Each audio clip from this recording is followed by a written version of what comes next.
Chaque jour, Charles et Carole vous présentent la leçon de l'école du sabbat.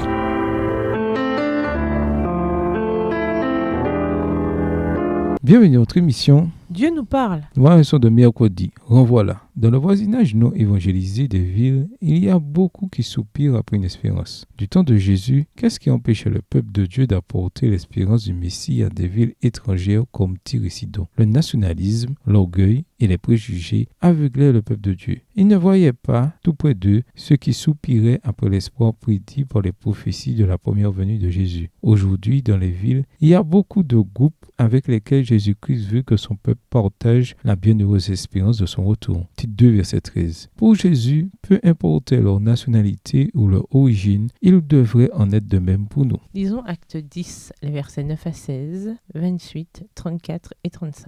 Comment résumer la leçon enseignée ici par le Saint-Esprit? Acte 10 et versets 9 à 16, 28, 34 et 35.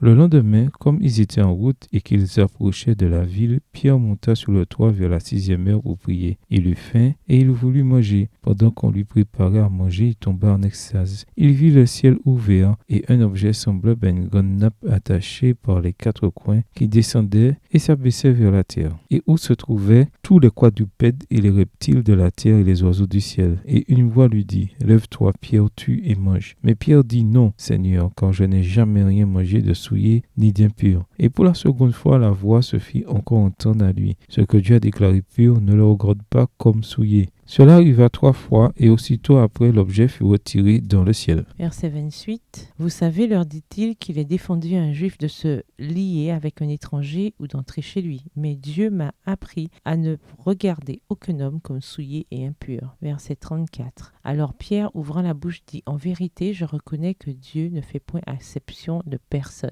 Verset 35. Mais qu'en toute nation, celui qui le craint et qui pratique la justice lui est agréable. Alors qu'il attendait que le repas soit prêt, Pierre reçut une vision d'une nappe couverte d'animaux et d'oiseaux impurs. À 3 reprises dans la vision, une voix lui ordonna de se lever et de manger. Dieu utilisa ces visions pour confronter la fierté et l'intolérance religieuse de Pierre envers les non-juifs. Pierre finit par comprendre cette vérité. Alors Pierre prit la parole. En vérité, dit-il, je comprends que Dieu n'est pas partial, mais qu'en toute nation, celui qui le craint et pratique la justice est agréé de lui. Acte 10, versets 34 et 35. Avec ce contexte, réfléchissons à notre propre histoire et aux leçons à tirer de Tyr et de Sidon. Voyez de nouveau Jésus et son interaction avec la mer. Quelles leçons les disciples ont-ils tirées de ce voyage qui était également lié à la vision de Pierre? Comment appliquer ces leçons dans vos vies aujourd'hui? Comment les mettre en œuvre dans les missions urbaines? Quel a priori nous empêche de voir les besoins de ceux qui habitent dans les villes? Quelles occasions Dieu nous a-t-il données dans les villes afin de développer